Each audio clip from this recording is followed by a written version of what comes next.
ഇതാണ് കേട്ടോ എൻ്റെ വീട്ടിലേക്ക് പോണ വഴി. 2 കിലോമീറ്ററോളം സ്കൂട്ടിയിൽ പോകണം. ഫുൾ കാടാണ്, ഒരു വീട് പോലും ഇവിടെയില്ല. ഇപ്പോൾ കാപ്പി പഴുക്കുന്ന സീസൺ ആയതുകൊണ്ട് കുറച്ച് വാച്ചർമാരെയൊക്കെ കാണാം. എങ്ങും എസ്റ്റേറ്റാണ്, കണ്ടോ കാപ്പി പഴുത്തു.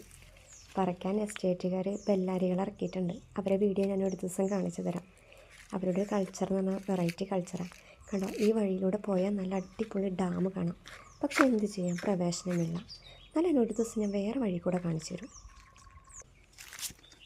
കണ്ടോ കുരുമുളകാണ്, പച്ചക്കുരുമുളക് ഇട്ട് മീൻ കറി വെച്ചാൽ അടിപൊളിയാണ് കേട്ടോ. ഇത് കണ്ടോ പാലം. അവിടെ വന്നിരിക്കുമ്പോൾ നല്ല രസമാണ്, കാറ്റും ആസ്വദിച്ച്. ആ മല കണ്ടോ, അതാണ് മണിക്കുന്ന് മല. ഭക്തിസാന്ദ്രമായ മലയാണ്. അതിനെക്കുറിച്ചൊരു വീഡിയോ ഞാൻ ചെയ്യാം. ഒരുപാട് പറയാനുണ്ട് അതിനെക്കുറിച്ചിട്ട്. ചുറ്റിനും കാട് മാത്രമേ നിങ്ങൾക്ക് കാണാൻ കഴിയുള്ളൂ, കാരണം ഇവിടെ അങ്ങനെയാണ്. നിങ്ങൾക്ക് ഇഷ്ടമായോ എൻ്റെ നാട്? ഒന്ന് കമൻറ്റ് പറയണേ.